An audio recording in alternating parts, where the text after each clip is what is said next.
moved under the concrete where no hallway existed. The night guard was named Alaric Boone, age 54, a retired freight dispatcher who took quiet work after his divorce. He covered the overnight shift at a weathered church on a bluff, a place with a gym, a pantry, and a low stone basement. His simple goal for that Tuesday was making rounds, checking doors, keeping the coffee hot, and finishing a crossword before sunrise. During his second loop, he heard the first set, a faint two-beat rhythm under the boiler room, steady and human. He froze by the cinder block wall, his pencil lifted, and he realized he could feel the vibration through his shoes. He marked the time in his pocket notebook, then radioed a single check-in to keep the board honest. The church sat near a small river where old mills once ran, and tunnels stitched the slope like forgotten seams. He had heard stories from lunch volunteers about a coal chute, a dumbwaiter, even a choir passage sealed long ago. None of those old features mapped exactly to the boiler room, which sat on fresh concrete poured after a flood in 2005. Alaric finished the round and told himself it was heat pipes, which seemed reasonable, though the tempo was wrong. The boiler was off to save fuel, set to wait closer to dawn, and the thermostats showed a flat night. He waited near the fuse panel and heard it again, slow steps south to north, then quiet like someone listening. He walked upstairs and checked the parking lot, which held a single sedan from a choir tenor who worked late. Across the street, the antique shop was dark, its sign unlit, the display of rotary phones a grid of dust. The guard wrote the second time down, circled it, and added a question mark he would rather have avoided. He kept a clean log because writing straight helped his nerves. A trick learned dispatching trucks through winter storms. His notebook already listed door tests, flashlight levels, and notes about the food pantry deliveries with initials and counts. Now it held two odd entries about a place that should have been solid fill and reinforced slab. On Wednesday, he set a baseline, because the simplest first step is confirming the pattern before trying explanations. He arrived 10 minutes early, brewed coffee, and walked the perimeter before the staff left and the alarms armed. He chalked a thin line along the boiler room floor, just a mark to see if any hairline crack shifted. At 2:17, he felt the same two-beat rhythm. Heel, then toe, careful, like someone stepping between puddles. It moved toward the old pantry wall, paused, then returned, and he heard a small scrape, as if brushing stone. He checked the chalk line and found nothing disturbed, which frustrated him more than if he had found scuffs. He called the on-call contact, listed as Pastor Lionel Cade, age 61, a spare-voiced man who rarely slept. The pastor answered and said the church once tied into a storm culvert and the city sealed it after floods. He added that the map might be wrong, since old projects drifted from paperwork when donations moved faster than permits. The footsteps returned at 3:11, and he recorded them by holding his phone against the wall, letting the mic listen. The audio picked up a rhythmic, bassy thump and a single metal tick, like a ring hitting a pipe. He labeled the file with the date and the time and sent it to himself because he backed up everything. On Thursday, he walked the block in the afternoon and spoke with Rhea Voss, age 47, the daytime custodian. She said a volunteer once mentioned a hatch under the choir risers, then shrugged and said that was before her time. She also said a city crew excavated near the alley last winter, chasing a water pressure loss on the block. He pulled the Public Works hotline and asked for archived lines, using calm words and the steady cadence that gets patience. The operator routed him to records, where an email arrived with basic utility diagrams marked revised after 2005. The drawing placed a retired branch running 30 feet under the church, labeled Service Abandoned with a faint dotted spur. He printed the map and folded it into his pocket, then took his shift with a small knot riding his stomach. That night, the sound came earlier, 1:59, and closer to the north foundation, which meant a path existed. He pressed his ear to the block, ignored the smell of dust and fuel oil, and heard soft breathing between steps.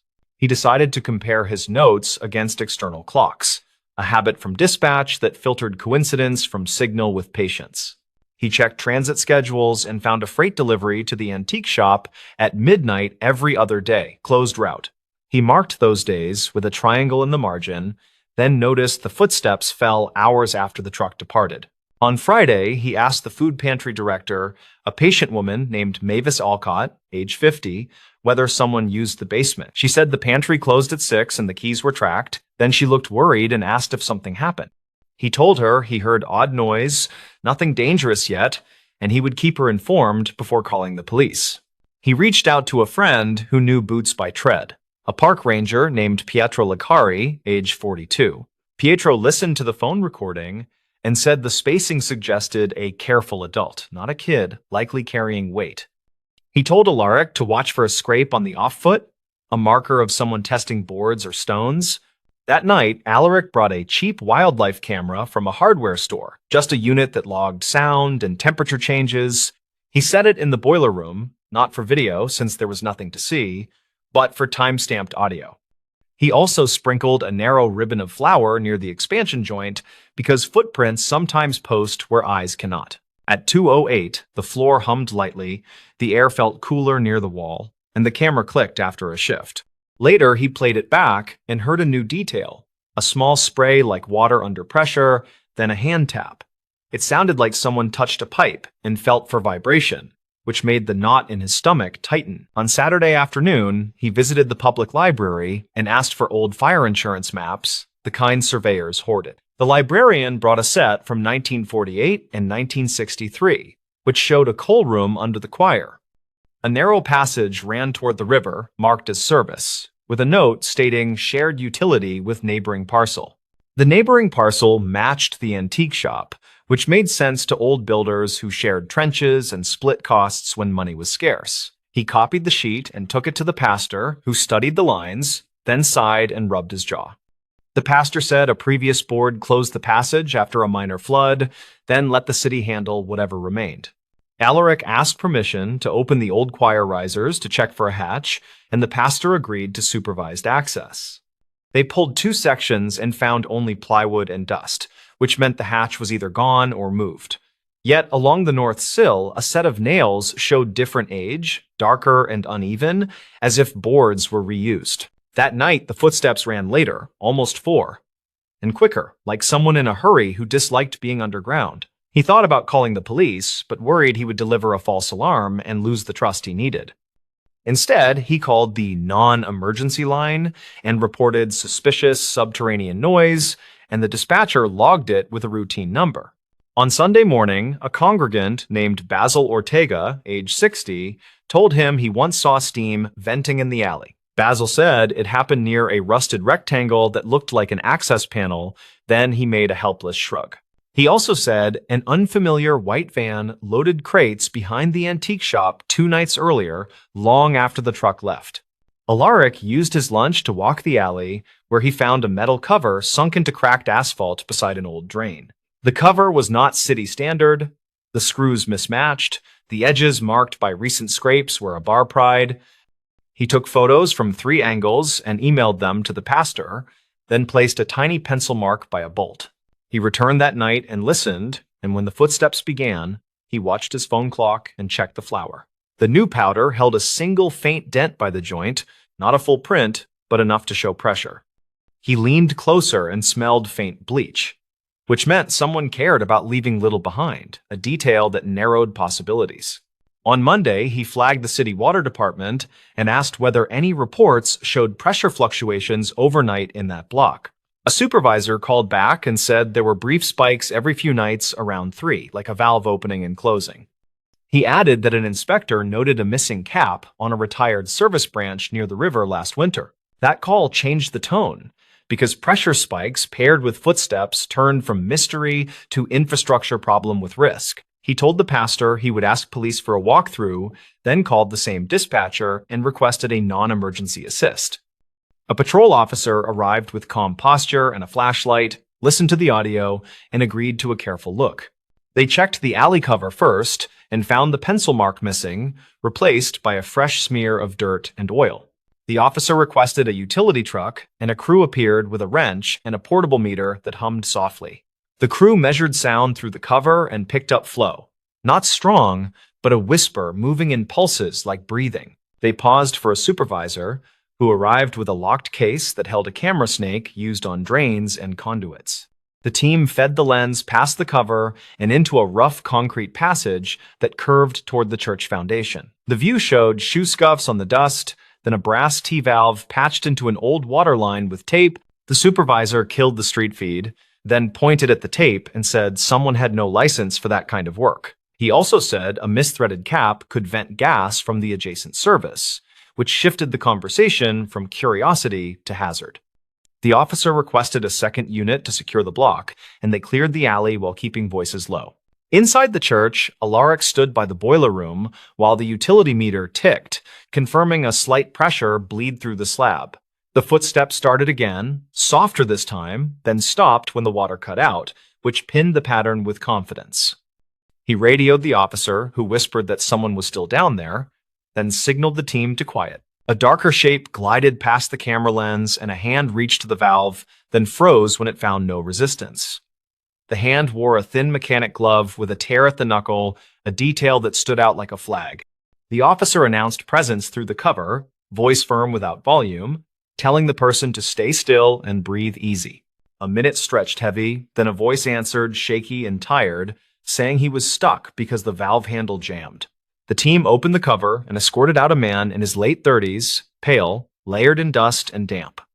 He gave his name as Trenton Vale, age 38, the owner of the antique shop across the street with deliveries. He said he entered the old service passage months ago after a plumber showed a way to run a supplemental water line. He said he needed pressure for cleaning and steaming items, though his meter and bills did not match the usage schedule. He admitted he liked the privacy, then insisted he never touched the gas, which the utility crew would later verify. They checked his shop and found a narrow door behind a rack of film cameras that opened onto the same cracked alley. There were wet footprints on the threshold, hex-patterned soles with a little drag on the right, matching the sound spacing.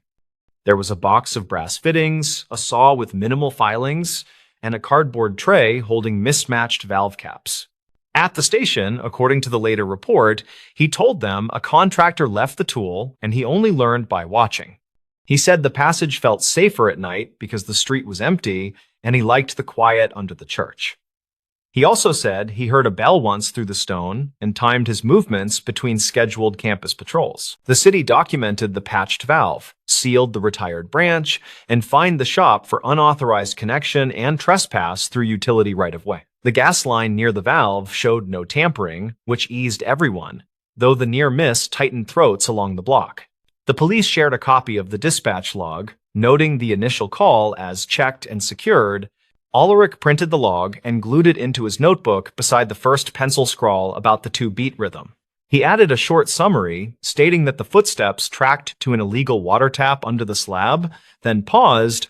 He wrote that the timing aligned with utility spikes, and the alley cover thread marks confirmed regular access before the shutdown. The pastor thanked him in a staff meeting, with witnesses confirming calm handling and careful records that guided city response.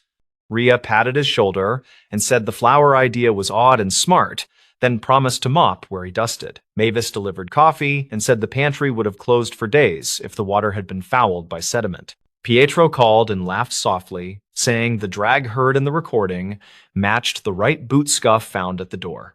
He said the pattern on the sole looked like an old surplus boot, hex blocks that turned slick on damp concrete.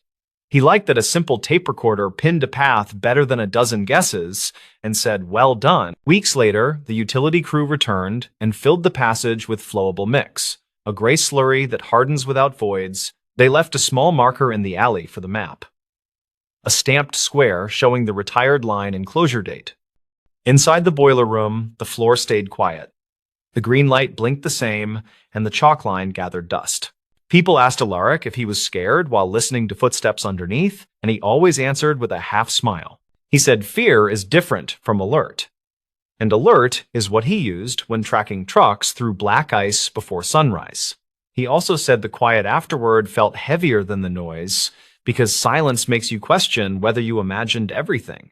He kept the notebook in his locker and reread the first pages when he doubted why small details matter during routine nights. The triangle marks still sat by the delivery days, and the circles still highlighted the times that repeated like a clock. He had added a final entry, stating that listening is a skill, and that meters and maps are companions. Trenton kept the shop open under a suspended operations agreement, limited hours, supervised water, and a written promise about deliveries.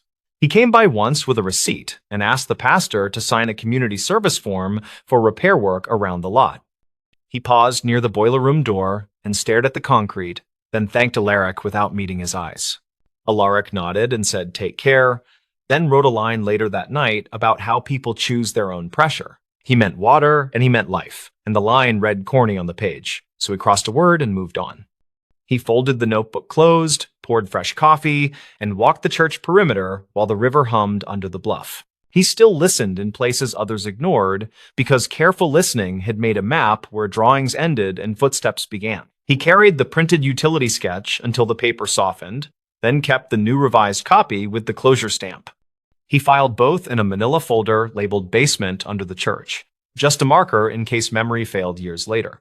In his mind, the story stayed simple. A man heard footsteps where no hallway should run and wrote the times carefully.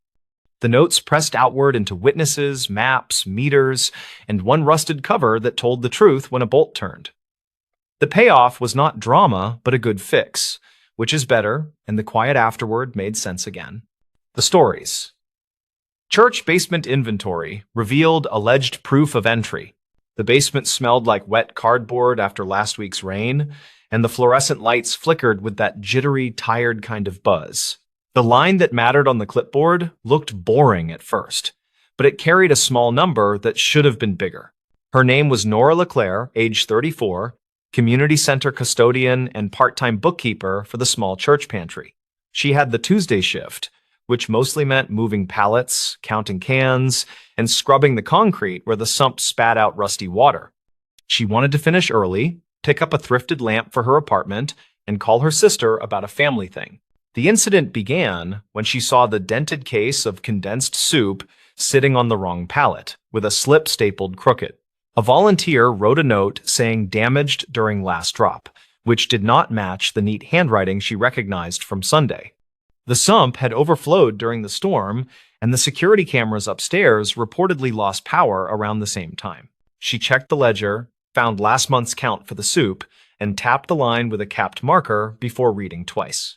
The numbers disagreed by 8 units, and the shrinkage column did not carry any explanation or initials. That should have thrown her for a minute, but a volunteer named Lyle had logged minor adjustments before, then forgotten to sign. She walked the aisles between pallets, past the bin of torn paperbacks, and the rack of winter coats that smelled like cedar chips. A faint drag mark curved through the thin crust of silt left by the flood, wide enough for a small hand truck wheel. It started by the loading door, then slipped behind the pantry shelves where the camera never had a sightline. Nora took photos on a battered phone, making sure the timestamp showed the date, then set the clipboard on a milk crate. She drew a simple diagram in her notebook, noting each pallet corner, then circled an area where floor paint looked scuffed. She counted the soup again, slowly, touching each can and speaking the numbers under her breath. 8 missing, she said, and it landed with more weight than she expected. She did not like accusing anyone, and the pantry had a habit of losing track during rush weeks. Still, the door to the loading ramp had fresh scrapes near the latch, and the volunteer key box upstairs had been sticky since the humidity climbed. The complication widened when she checked the box of hygiene kits and found a weird mix of travel bottles and 3 missing toothbrush packs. Those packs were counted by weight on a cheap scale, and the number on the sticky label did not match the ledger. The printer upstairs had jammed on Sunday, which meant someone finished the label by hand and skipped the second signature. A neighbor named Pete, age 57, retired mechanic, leaned down the stairwell and called everything steady down there. He helped with deliveries since his shop closed, and he kept spare bungee cords in his truck like trophies. She told him about the numbers, and he shrugged while scratching his jaw with a knuckle. Probably rain week jitters, he said. Then he looked at the drag mark and stopped talking for a beat. The mark led under a folding table, then faded near the coats. He pointed at the wall and said, "That outlet tripped last night. I reset it around 6. Nora asked who else came in yesterday, and Pete listed 2 volunteers by first names, then mentioned a teenager who picked up old pew cushions. She noted every name, added question marks where needed, then walked the perimeter slowly with her phone light near the baseboards. A glint showed beneath a stacking chair, so she nudged it aside and found a broken zip tie. The tie was the same size used for coat rack tags, but also the same size used on the loading door latch. She set it on the milk crate, then checked the thermostat in the storage room because the compressor sounded odd. The thermostat was set to a colder number than usual, and someone had switched the fan to constant instead of auto. She checked archived calls on the office phone, each scribbled on a pad by the reception desk, and saw a message about a refrigeration tech. The date on that message matched the storm, and the next line said, "Service postponed due to flooded bridge," which made sense. The fridge down in the basement had been stubborn for weeks, and everyone had opinions about it. The investigation took shape slowly, with tight steps that felt small until they did not. She photographed the drag, the zip tie, and each shelf with missing soup. She called the non-emergency number listed on the bulletin board, then explained she was not reporting a crime, only logging irregularities. The dispatcher told her to keep notes and offered a reference number she wrote at the top of the page. She interviewed a woman named Karina, age 42, school cafeteria worker, who came for a bag of pantry staples before her evening shift. Karina said she saw a man at the ramp door on Monday wearing a baseball cap that hid most of his face. He held a coat on one arm, and he carried a reusable bag with a grocery logo. He left quickly when a choir member came through with sheet music and coffee. Nora thanked her, wrote down the details, then asked Pete if a delivery truck had come without posting in the group chat. He said no trucks except the dairy driver, who dropped crates outside after the storm. He showed his phone, scrolling through photos of the ramp, and pointed to a picture from early morning that showed the door closed with a new scratch near the bottom hinge. She opened the binder of fire inspection reports, looking for any change that registered during the outage. The inspection from 2 months ago said the exit alarm was functioning, and the last weekly test had initials from Lyle again. She went to the exit door alarm, pressed test, and watched the light flash, but heard no chirp. The battery had been pulled slightly, not fully removed, just eased out enough to break contact. She took a picture with the battery number visible, then slid it back in and heard the chirp, which made her flinch. Pete raised his eyebrows and said, "That is not wind," which sounded like a joke until he saw her keep writing. She checked a box of donation forms under the big table, where volunteers slipped notes when drop-offs came after hours. One envelope had muddy smears on the edge, and the handwriting said coats only with an underline that went too far. Inside sat a receipt from a thrift store with a timestamp from late Sunday and a note that said leave by ramp door because of stairs. Nora called the thrift store, asked a clerk if a man in a cap had bought bulk coats, and waited while the clerk checked. The clerk said yes. A tall man with a limp bought 9 coats and paid cash, then took the bus toward the river stop. Nora wrote that quickly, added the time, and drew a tiny bus icon without thinking. She opened the old laptop in the office and loaded the final footage saved before the outage, which barely showed the stair-top landing. A shadow crossed the landing on Monday evening at dusk, carrying something bulky, then returned minutes later with faster steps. The camera angle could not catch a face, only the cap brim and the arm load, which looked like quilt batting or a heavy sleeping bag. She thought about the soup, the hygiene packs, and the coats, then thought about the drag mark that ended near the rack. The rack had a hidden caster that always swiveled wrong, which left that same half-moon scrape when pushed sideways. She crouched and touched the caster, finding a smear of silt that did not match dust from raised corners. The twist snapped into view when she turned the soup case and saw a tiny sticker tucked behind the manufacturer's label, handwritten in blue ink. The sticker said Tuesday return hold with initials that were not Lyle's, which matched a habit from a former volunteer named Mateo.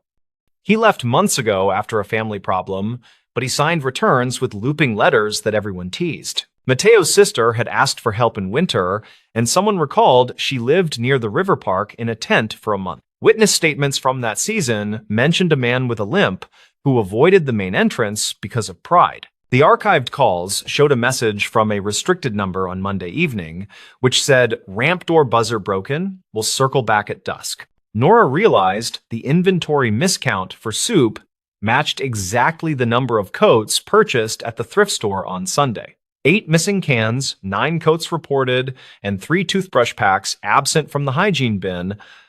She checked the program binder that tracked special requests, which listed a short note from 2 weeks ago about a family living in a truck with limited storage. Soup was labeled easy to heat, coats were labeled heavy but foldable, and toothbrushes were labeled priority for school-age kids. She looked at the ramp door again and saw a second set of scrapes, higher up, where a crutch might have knocked paint from the frame. She remembered Mateo broke his ankle years back, and the limp never fully left. Pete cleared his throat and said, "You think this is not a break-in, right?" Nora kept her voice steady, then said, "It looks like someone who knew the layout, who made sure the alarm stayed quiet, and who avoided asking directly because of shame." He rubbed his jaw, then nodded slowly as he watched her take a photo of the scraped paint. They called the non-emergency line again, and she read her notes while the dispatcher typed. The dispatcher said an officer could make an informational visit tomorrow and advised them to secure the door and replace the tie. She logged the reference number, stapled the list of missing items to the daysheet, then wrote a clear statement about suspected entry without damage for records only. She left a message for the pantry coordinator, age 51, paraeducator, explaining the situation with careful words about the storm and the power hiccup. She suggested moving the coat rack upstairs during inventory days and adding a second sign-off when labels were handwritten.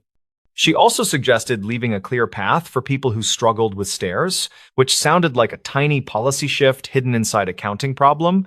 An hour later, a choir member named Lorna stopped by for her binder, and Nora asked if she had seen anyone at the ramp on Monday. Lorna said a man waited near the dumpster just before the thunder started again, holding a bag and looking anxious. She brought him into the vestibule briefly, offered water, and pointed him toward the office for assistance, but he left before she finished tuning the piano. Nora thanked her, logged the time, then matched it with the shadow on the final footage that crossed the landing at dusk.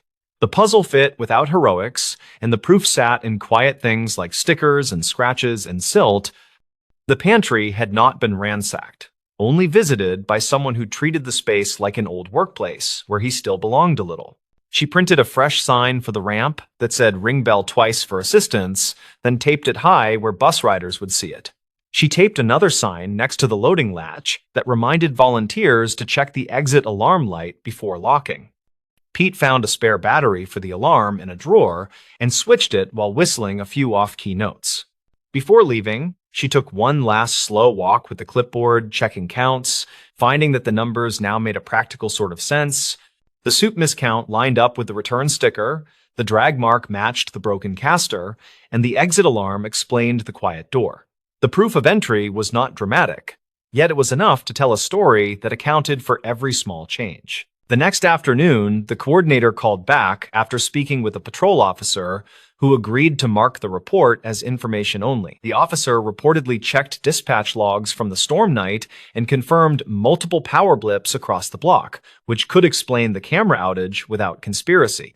The coordinator also reached Mateo through a community contact, who acknowledged taking coats and supplies, then offered to meet with her to return the soup or sign for it officially. Nora sat at the folding table and wrote a short summary for the pantry records, keeping it plain and careful and believable. She described the season's pressure, the storm, the small mistakes, and the way people try to preserve dignity when they are worn thin. She ended with a simple line about counting what matters and leaving a light where it can be found. She locked the loading door with a fresh tie, turned the thermostat back to normal, and unplugged the stubborn fridge for a counted 10 before restarting. The compressor settled into a softer hum that made the space feel less anxious, and the fluorescent lights kept their flicker but seemed less harsh than earlier.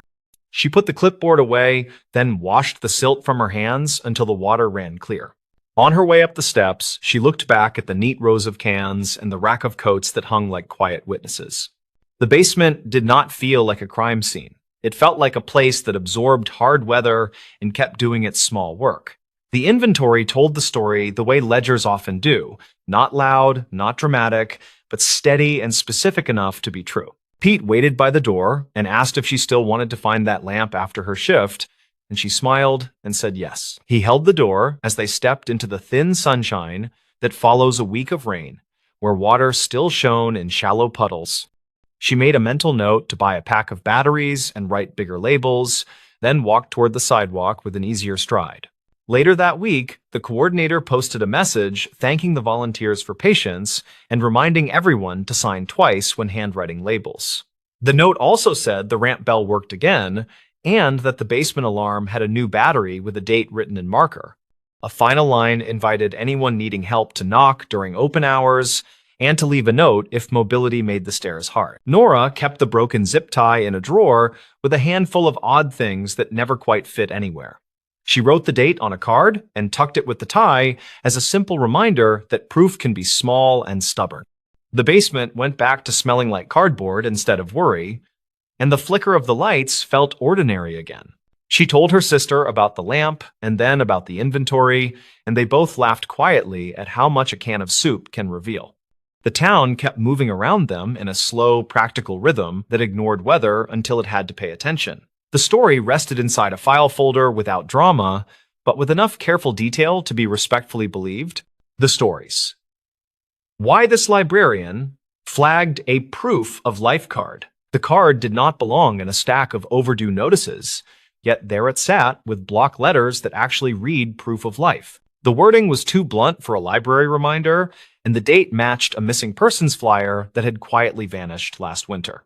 Maris Kerner was 39. And she worked the morning desk at a small community library in a prairie town that had long trains and big skies. She checked returns, cleared fines, and tried to keep the printer from chewing student papers, hoping for a dull day with a long lunch. Her goal was simple: close the backlog of donations before closing, then update the archive request for a retired teacher who loved local history. The plan changed when she tapped the card with one finger, because the letters felt pressed in a way that was not like normal ink. She knew the circulation trays by heart, and this one had been emptied by a student helper with careful notes on every slip.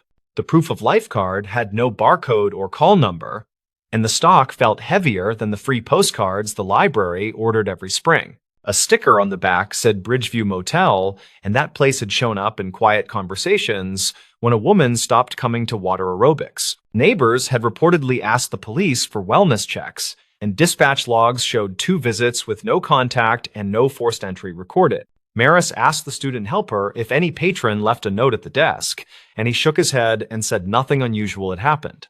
She opened the staff notebook and found a scribble from last night that read, "Man with scar asked about photo paper and left in a hurry." The notebook entry had a time near closing, plus the initials of a part-timer who did not scare easily, which made her stomach tighten. She made a photocopy of the card, then slipped the original into a book cover to keep it flat, planning to ask her supervisor after lunch. The timing gnawed at her because last night rain had cut the power for 10 minutes and the cameras blinked back with their clocks wrong. She checked the FOIA camera on the old monitor by the office door, where a green light flickered like a tired firefly across the screen. The video showed a tall figure in a work jacket standing at the flyer board, then turning toward the desk before the feed glitched to static. A minute later, the screen returned, and the figure had moved behind a pillar, which made no sense since that area was staff only after hours. She printed stills from the footage and laid them beside the card, noticing the jacket pocket shape that looked stuffed with something flat and stiff. The card edges had faint gray smudges, like they had been handled with dusty hands, and one corner showed a tiny sticker that looked torn. She peeled lint from the sticker and saw a number, which matched the last digits of a local hotline used for flood relief long ago. Her supervisor was out on an errand, so she decided to document everything, knowing she was not a detective, but details kept people honest. Maris called the non-emergency line and described the odd card, the motel sticker, and the camera glitch near closing, keeping her tone steady. The dispatcher asked her to hold, then returned and said a patrol would swing by, and asked her to secure the item until an officer arrived. While waiting, she opened the public catalog and searched Bridgeview, which pulled up a donation record from 2 summers back with a box of maps. The donor was listed as private family, and an address field said held for pickup, with a note that their phone had been disconnected that year. A patron named Delma walked up with a jar of quarters for prints and saw the stills on the counter, then whispered that the jacket looked familiar. Delma taught sewing in the church basement, and said a man with a melted-looking scar came by Wednesday asking for a needle and strong thread. He had reportedly talked about fixing a tarp at that motel on the highway, and he had paid with a crumpled gift card that looked homemade. She also remembered the man asking if the library still did photo classes, then smiling without humor when she said the classes ended years ago. Maris wrote everything in the staff notebook, then cropped the foyer still to circle the jacket pocket with a blunt pencil, careful not to tear it. She opened her phone and checked an old neighborhood group, where a post from late winter asked for tips about a missing woman named Ria. The post used the first name only and said she liked thrift store puzzles, and the comments mentioned a motel room that smelled like bleach. A follow-up comment linked to a news clip from 2019 about a different incident at the same motel, which felt like a bad pattern. Officer Tegan arrived and listened, then photographed the card and the stills, and asked if anyone had tried to peel the motel sticker further. He turned the card under the desk lamp and breathed out because the raised letters were not printed but pressed through from the other side. He slipped a thin blade beneath the sticker and lifted it enough to read a second word, which looked like the start of a last name. He asked if the library kept archived calls for the front desk phone, and Maris said the system stored recent messages on a shared drive. They played back last night messages and heard a clipped voice ask for the hours, then whisper ask for the archivist who knows the maps. The message ended with a scrape and a hotel air unit hum, the kind that never warms a room, and they both felt the hair on their arms rise. Tegan asked if anyone here used the title archivist, and Maris said the nearest was her, since she handled the local history binders and photo scan. He nodded and said that meant the caller likely knew the library as a place where old things were kept safe, which made the card more urgent. Maris pulled the old donation form and found the private family listed a small storage locker by the river bridge as their preferred pickup site. She searched the county records computer and found a title transfer after the spring floods of 2017. When storage units were damaged, one line showed the locker contents listed as personal papers and photo negatives, then a note that a relative disputed the disposal months later. The motel had reused the locker number as a room code during renovations, according to a flyer in the staff scrapbook that covered local businesses. The proof of life wording now looked less mysterious and more like a desperate signal from someone who knew how librarians react to exact phrases. Tegan requested a welfare check at the motel and asked Maris to print the donation records, the foyer stills, and the message transcript for the file. He also asked if she had seen someone with a needle pack from the makerspace drawer, and she said the pack went missing last week after closing. He thanked her and stepped away to call, while Maris carefully slid the card into an acid-free sleeve used for rare pamphlets and early maps. A maintenance worker named Oren came in to fix the humming light over the copy station, and he noticed the motel name on the sleeve. He mentioned a rumor that their laundry machines ran all night, louder than any other place in town, like they were washing heavy canvas. He also said a delivery truck sometimes idled by the back doors in the rain, which he saw while plowing the lot during a late storm this spring. He looked at the foyer still and pointed to the figure shoes, saying they looked like rubber overshoes that left squeaky prints on polished floors. Maris opened the incident binder for building issues and found a slip from 2 months earlier about wet footprints near the history room door. The footprints were noted as narrow and shallow, like someone walked carefully to avoid noise, and the cleaner found a small thread stuck to a vent. The thread was taped to the page, a gray synthetic line that matched heavy-duty tarp edging from camping gear, which made her pulse quicken.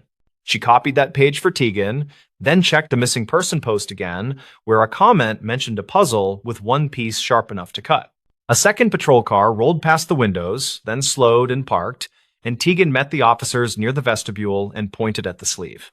They spoke quietly, then one officer asked if the library had a public scanner capable of high resolution, and Maris said yes in the makerspace. They asked to scan the card under different light angles, which she facilitated, and the image showed faint impressions of letters on the back. The letters formed a simple phrase, which read, "Keep the lights on," and beneath it a date from late winter, which matched the first storm week. The motel manager arrived with an officer, having been contacted for a consent check, and he looked nervous as he scanned the card in the stills. He said the scarred man was not staff, but he rented a weekly room paid with a prepaid card that never seemed to run out, which sounded odd. He also admitted that a housekeeper found a stack of cut postcards in a trash bag and that he told her to toss it because business needed calm. He finally said a guest had reported a blinking red camera in the vending room, which he had not installed, and that the wires led to a locked door. Maris asked if the vending room had a public table where people leave free magazines, and the manager nodded and said the table was always crowded. She remembered the library boxes of maps donated by the private family and wondered if those boxes ever made it to storage, given the flood note. Tegan connected the details aloud, saying someone could cut old map postcards and press letters by hand, then seed them where a librarian would find them. He said the phrase "archivist who knows the maps" pointed directly at the library, not the police, probably because the caller feared being dismissed. The officers requested to check the motel with the manager, while Tegan asked Maris to remain available by phone and to document any visitors. She nodded and watched the patrol cars pull out, then went to the makerspace scanner and increased the light angle on the card once more. A faint watermark appeared, not from the library, but from a local print shop that closed in 2015 after a family illness. She called the shop number, which now forwarded to a nephew, and he said remaining stock from the shop had been sold to a flea market outside town. Maris drove her own car on her lunch break to that flea market, a windy row of sheds with tables covered in tools and blank cardstock.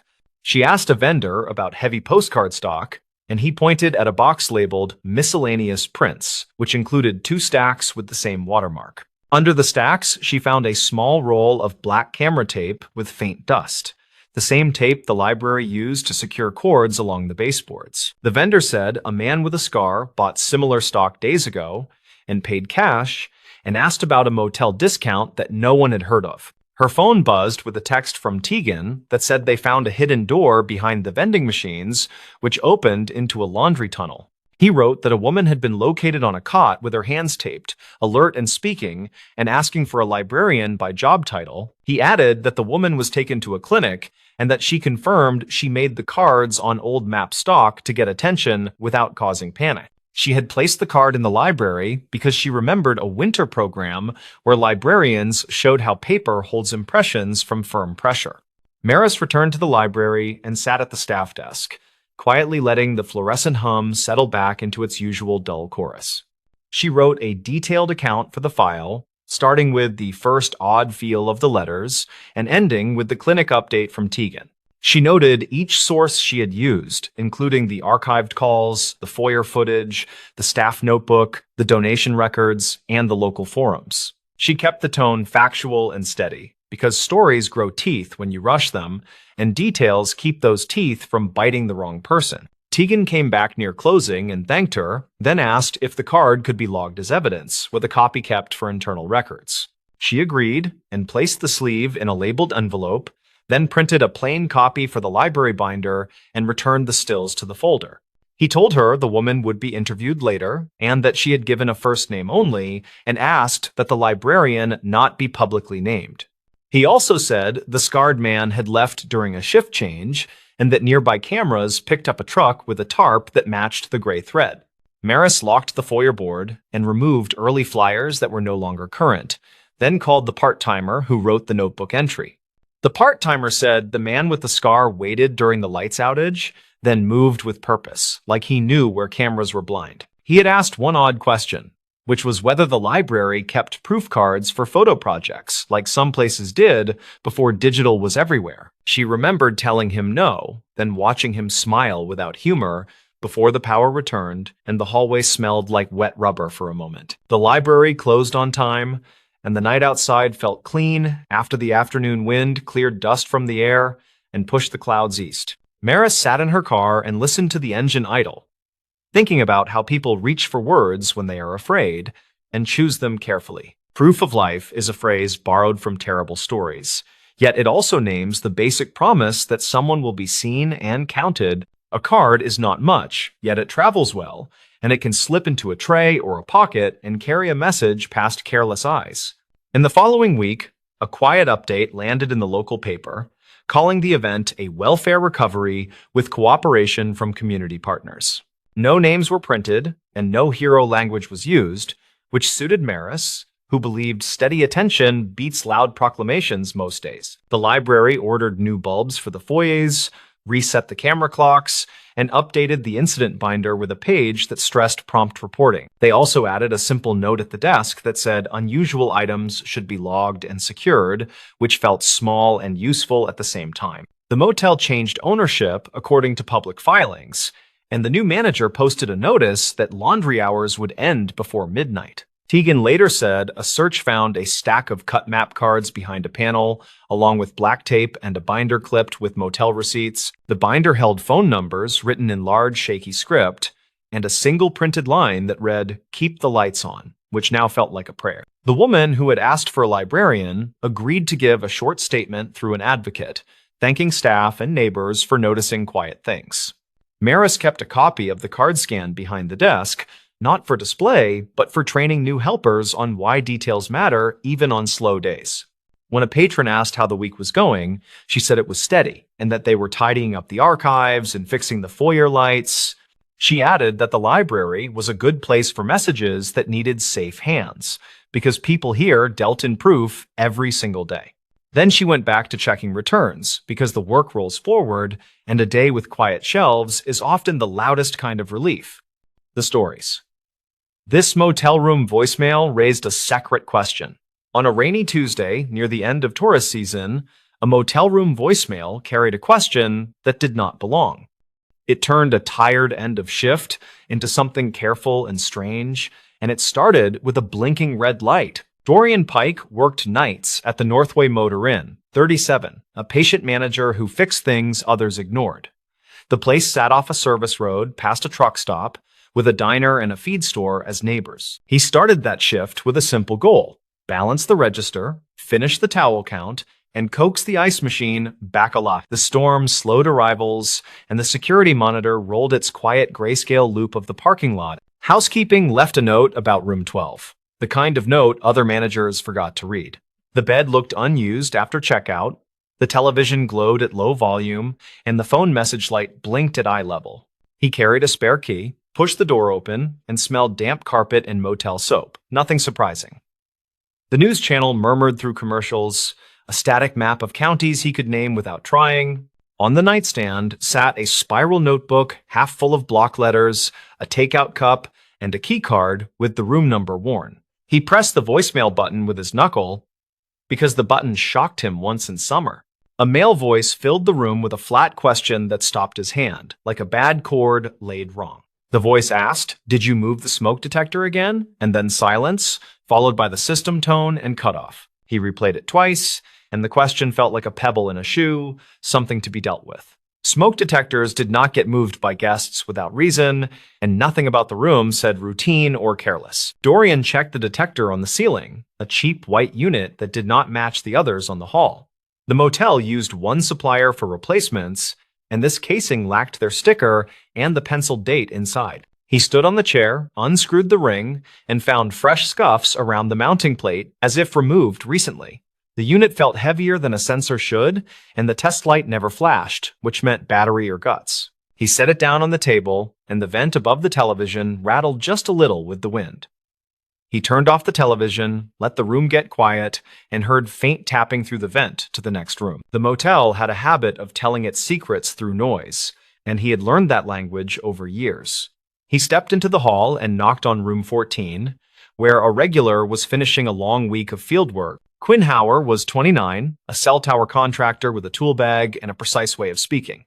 Quinn opened the door and said, "Heard the tapping, thought it was heat. But it kept hitching, like somebody counting seconds." Dorian nodded, thanked him, and walked back to room 12 with the detector in his hands and a growing list. He checked the guest ledger for that room, found the name Shane Bennett written in rough ballpoint yesterday afternoon. The rate was paid in cash with a $20 deposit, and there was a note about requesting a high floor. The motel only had 2 floors, which made the request sound like reflex, not preference, and it bothered him. He logged into the creaking PBX console behind the office door, a beige box that stored more than it admitted. The system kept message times, not caller numbers, but it stored archived call counts and extension traces within limits. The voice message timestamp put the call at 4:21 this morning when he had been home asleep. The system marked it as external to the motel, but without a number, which meant blocked or masked through a service. He played the message once more through the PBX speaker, and this time he listened past the words to the air. There was a faint horn in the background, not a car, something long and low that cut through the compressor hum. The town had two train crossings, one near the elevator factory, the other near the river access by Mill Road. The factory horn sounded higher by habit, and the river crossing had a long, lonely tone that travelers remembered. He wrote train horn in the notebook, then dialed the non-emergency line and described a suspicious device in room 12. He kept the language careful and factual, and the dispatcher asked for his name, then said a unit would respond. Housekeeper Irina Kowalski stopped by the desk to clock out. 58. Quiet. A 10-year veteran of the place. She saw the detector on the counter and said she smelled glue when she changed linens, thought it came from that. He asked if she saw anyone in room 12 after checkout, and she said only a woman with a baseball cap. She had a service bucket and a ring of keys, and Irina thought she was with maintenance, since she walked like staff. There were two maintenance guys by payroll. Neither wore caps, and neither worked Tuesdays after 3 in the afternoon. He wrote this down, then checked a clipboard of deliveries, and found a package signed by someone not on schedule.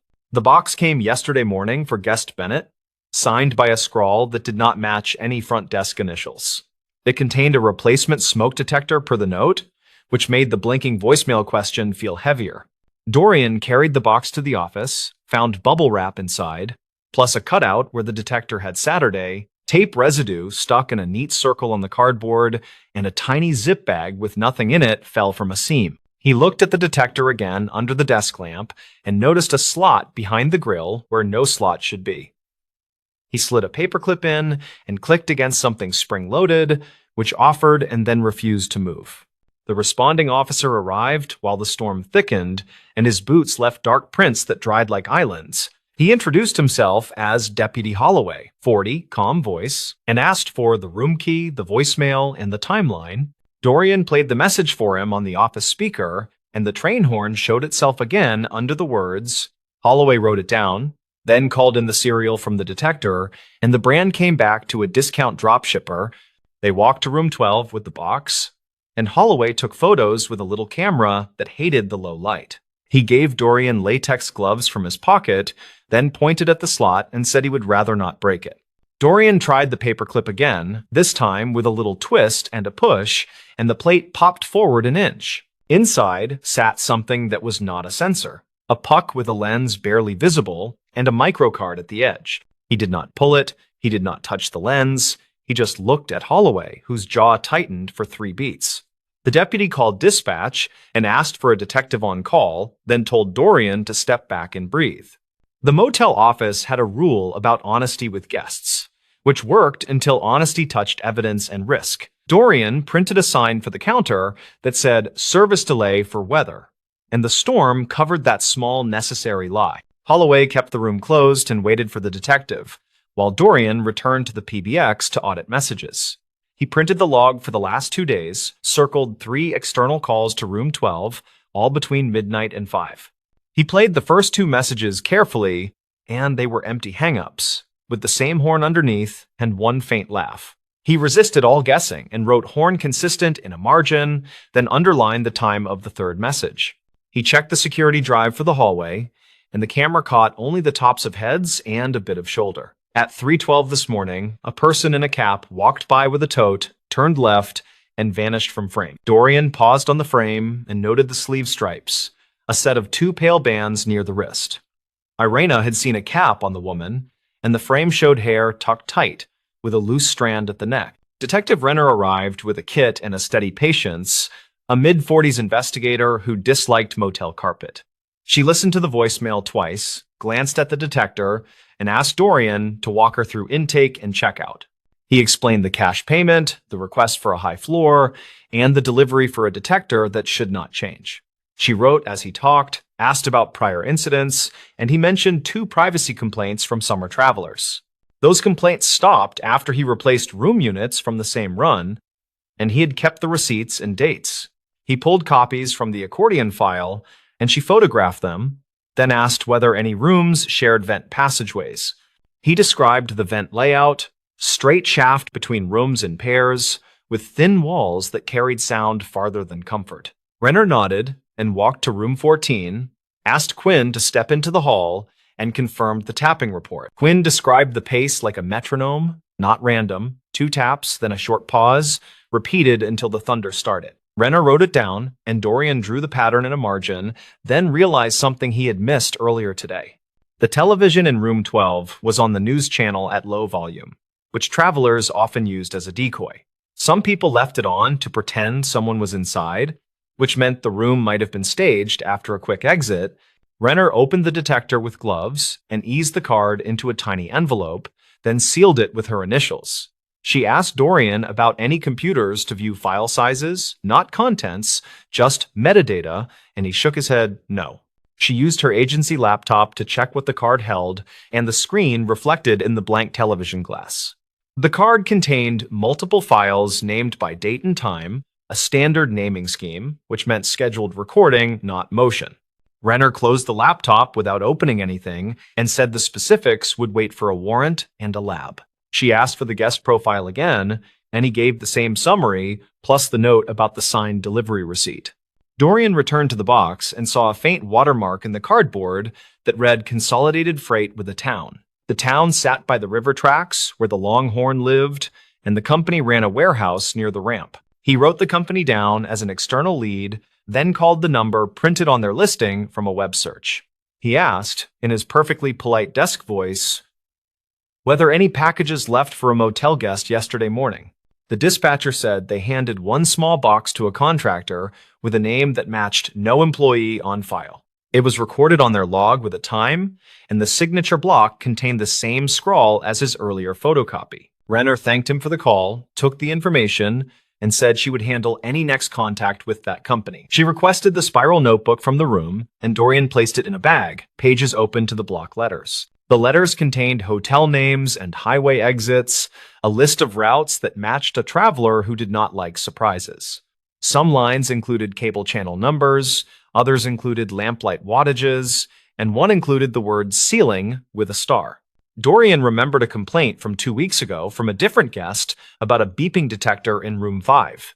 He checked his maintenance log and found he replaced that unit on a Wednesday after a short argument about deposit charges. He fetched the old detector from the storage shelf, where broken things went to wait for disposal, and compared its weight. The broken one felt light as expected, and the one from room 12 felt like 2 of them taped together. He unscrewed the broken one and found no strange slot, only dust, a dead battery, and the usual brittle plastic. Renner watched from the doorway and nodded, then answered her phone, and her yes sounded like cautious confirmation. The non-emergency dispatcher had pulled 2 archived calls from the spring that sounded similar, not identical, but close. Each referenced a detector, each asked whether it had been moved, and both targeted rooms paid in cash and late. Renner asked Dorian to print any copies of photo identification kept on file, and he showed the log policy instead. The inn did not photocopy identification unless the card used for payment had a name mismatch or a mismatch with booking. He looked at the lobby camera track for the check-in, and the frame showed a jacket with sleeve stripes again. The face never lifted to the lens, and the cap brim hid most features, but the build matched the hallway pass. The storm eased into a steady pour, the kind that makes a street look polished, and the motel sign clicked. Renner gave Dorian a statement form and asked him to write what he did and why, as precisely as possible. He wrote that a voicemail raised a secret question about a smoke detector, which is not a thing guests ask. He wrote that the detector was wrong for the room, that its weight felt off, and that a slot existed. He wrote that a horn in the background suggested a location near the river tracks and that a freight watermark helped. He wrote that a woman with a cap carried a tote down the hall, and that tapping came through the vent. Renner finished securing the room and returned the hallway to regular use, with a note to keep room 12 closed. She told Dorian that similar devices had surfaced in short-term rentals nearby, and that his details tightened the pattern. She thanked Irena and Quinn for their help, then left with Holloway and the sealed card and the odd detector. Dorian stood in the quiet office and watched the parking lot glow under a light that had survived 4 storms this month. He made copies of everything for the file, then sat with the register and finished what he started hours earlier. The ice machine hummed to life with a stubborn cough, which felt like a small mercy after the nervous work. 2 days later, Renner called to say the voicemail mattered more than he realized because of the horn and the freight. The freight record placed a contractor truck at the warehouse near the river during the call window before dawn. She said the case would likely spread across jurisdictions and that his notes already sat in a shared folder. She did not share more, and he did not ask, because he understood the slow way these things must move to hold. Quinn checked out with a handshake and a tight thanks, and Irina started a new hallway routine that included ceiling checks. The motel added a policy line about devices, not because it fixed the world, but because it set a tone. On the next Tuesday, the phone light blinked again in a different room, and Dorian felt a breath catch. He pressed the button and heard a normal message from a family asking for extra towels, and he laughed because relief deserves sound. He still thought about the spiral notebook, about the starred word ceiling, and about the staged television glow. He thought about the simple question that did not belong, and how such questions sometimes open doors no one planned. Travelers came and went, the storm season thinned, and the parking lot felt like a stage that forgot its lines. Dorian kept the office tidy and the camera lenses clean, and he learned to trust the hairs rising on his arm. The stories. This highway turnout kept a missing trucker's toll receipt. The turnout sits between scrub pines and a windblown ditch, and it held a toll receipt longer than anyone realized.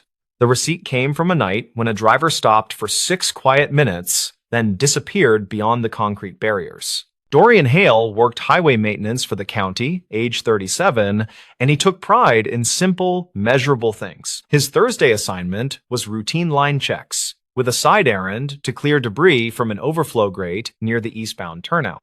The morning felt ordinary as he idled the orange pickup, sipped gas station coffee, and clipped a laminated checklist to his clipboard. He pulled on gloves, set cones, then walked the shoulder counting reflective posts, and he hummed a tune he could not place.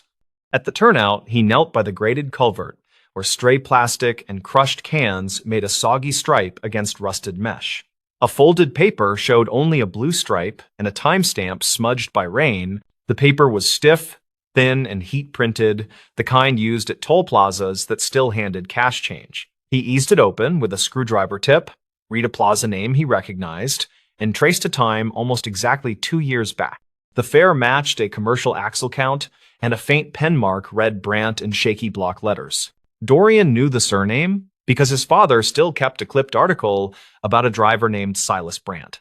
The story said a veteran hauler left a warehouse near midnight, then failed to deliver a load of drywall and never returned calls. Investigators canvassed truck stops, pulled camera footage, and searched an exit ramp pond where a guardrail once stood bent. The county replaced that rail within a week, and Dorian helped pour the new anchors under a bitter early spring sky. He remembered the way troopers scanned the water with side-scan gear, and he remembered a family photo taped to a utility pole. The picture showed a smiling man with deep crow feet lines, wearing a ball cap shaped by years of Sunday. He set the receipt on the warm truck hood, and he felt a nervous pull he did not want to ignore. He radioed dispatch for a non-emergency inquiry, explained he found what looked like a toll slip, and requested guidance from the patrol office. The operator took his badge number, logged the time, and said an investigator would call once she could review the old case file. The call came after lunch from an investigator named Fenna Ortiz, who spoke carefully but asked direct questions. She confirmed the surname matched the missing driver, and she asked Dorian to secure the paper in a clean envelope. She told him to keep working as usual because she needed to check archived calls and bridge camera timestamps before driving out. He locked the receipt in a plastic map pouch, finished the great work, then walked the turnout with a slower, sharper eye. The asphalt showed faint striations where heavy rigs often idled, and a single bolt head gleamed bright against dull gravel. A cracked mirror shard lay half-buried near the weeds, reflecting a tuft of cloud that moved like something alive. He logged the shard as debris, snapped a photo with a timestamp, and saved it among his maintenance images from earlier weeks. The images, he realized, showed the same corner of concrete week after week, and the corner looked slightly cleaner today. That thought returned him to the culvert, where the receipt had been wedged behind a lip most drivers never noticed. The patrol cruiser pulled up near too, and Investigator Ortiz stepped out carrying a clipboard and a small camera. She was mid-40s, concise, and she asked for the sequence from his arrival to the moment he opened the folded paper. He described the gloves, the screwdriver tip, the awkward angle at the grate, and the exact place where the paper caught. She photographed the culvert, the hood of his truck, and his gloves, then placed the receipt in a fresh evidence sleeve. She asked whether he had heard of any scavengers or roadside sellers who might pick through turnouts in quiet hours. He shook his head and mentioned night fishermen at the quarry road and a retired lineman who walked his dog near dawn. Ortiz had already checked dispatch logs from the night Silas vanished, and those logs showed 2 calls near that turnout. One came from a motorist reporting a stalled box truck on the shoulder, which cleared itself before a trooper arrived. The second came from a bridge camera technician, noting a brief outage around 2:12, which was dismissed as routine. She asked permission to pull Dorian's maintenance photos, the ones covering every week around the 2-year mark. He agreed without hesitation and forwarded the entire folder, even the blurry shots he usually deleted at the office. Ortiz scrolled methodically, then paused on an image taken exactly 3 days after the reported outage at the bridge camera. The photo showed the same culvert, same weed line, and a crumpled label half hidden under wet pine needles. Ortiz zoomed until the pixels blurred, then noted a fragment that looked like the corner of a toll slip. She compared that week to the next, where the culvert looked cleaner, then to the next, where more wind-blown trash filled the grid again. Dorian pointed toward the bright bolt he noticed earlier, which did not appear in his older photos at all. Ortiz crouched and confirmed the bolt was new stainless, fixed through a small angle bracket that sat flush to the curb. She said the bracket was not standard for that guardrail style, and it looked like something installed to anchor a temporary brace. They walked the rail from cone to cone, and she stopped at a spot where the soil sloped into a greasy black ribbon. The smell suggested old brake dust and gear oil, and the vegetation showed a flattened path that looked more deliberate than random. She made a note to have a canine unit sweep the embankment later, and she radioed for a drone with a thermal camera. Across the turnout, a small convenience store faced the service road, and a metal bell chimed when the door opened. The clerk on duty was a woman named Karen Duplessis, age 29, who brewed coffee and stocked shelves during quiet afternoons. She said plenty of trucks idled at that turnout, but she remembered a white day cab sitting without a trailer once. Karen produced a spiral notebook where she kept odd notes to settle change disputes and lottery recollections. On a page dated 2 years back, she wrote, "Night truck, no trailer, short man, hat, hands shaking, paid in cash for cigarettes." She told them the man left a toll receipt on the counter by accident, then grabbed it quickly and stuffed it into his jacket. Ortiz photographed the notebook and asked about timing, and Karen said she wrote the note after midnight while the bell still echoed. She admitted she might be off by 20 minutes, but she remembered the man said something that felt like a warning. He said the word toll like it mattered. Then he asked if anyone was working late at the bridge control shed. The bridge control shed sat above the river, spanned 3 miles east, where cameras watched traffic and signboards scrolled travel times. Ortiz called a former technician named Orville Pacheco, age 62, who kept his own notes in a faded green ledger. He said he logged an unexpected visit that same night. When a man in a reflective vest asked for camera reset access, Orville said the visitor showed a badge sleeve without a badge, which made him cautious, and he refused to grant access. He called the after-hours line to report a vendor mismatch, and the line recorded his message with the time he spoke. The line, according to archived records, Ortiz had already pulled, captured footsteps, a door-open sound, and muffled traffic noise. They returned to the turnout while the drone lifted into a steady grid pattern, and Ortiz asked Dorian for his honest read. He believed the receipt had stayed near that lip for months, then shifted forward during a recent heavy storm last spring. The spidering of dirt on the paper edges matched the way silt moves when culverts push water hard toward daylight. The drone operator flagged a heat anomaly under the slope where the grease ribbon angled into brush and sage. A buried object held temperature longer than the surrounding dirt, and its shape suggested a long chassis with a missing rear section. Dorian stared at the screen while Ortiz arranged a small excavation crew and a wrecker with a winch and safety chains. The bucket peeled turf like old cloth, revealing crumpled metal painted white and a scraped cereal plate near a crushed step. The cab had separated from a frame that showed clean-cut ends, not torn ends, and Dorian felt his stomach tighten hard. The clean ends suggested someone removed the trailer hardware with purpose, then eased the cab down the slope intentionally. Ortiz called the medical examiner and the state commercial unit, then stepped away to speak to a number marked confidential. She returned with a firm face and told Dorian she needed one more favor while crews secured the scene. She asked him to drive to the scrapyard 2 exits west, where way logs sometimes kept more truth than anyone expected. At the yard, a supervisor named Harlan Voss, age 55, carried a tablet loaded with camera stills and cash tickets. He said people brought cut frames to his scale weekly, and he flagged one ticket dated 3 days after the reported outage. The still showed a flatbed hauling a truck frame section without a cab, strapped tight with chains and cheap ratchet binders. The driver wore a reflective vest, a hat pulled low, and gloves that looked new, and his hands seemed unsteady at the counter. Harlan remembered the hands because the driver dropped a toll receipt while counting bills, then apologized like he was late for something else. The camera caught the corner of the paper, and the blue stripe matched the one on Dorian's find. Ortiz requested the original video and the ticket, then compared plate numbers with the state registry and commercial inspections.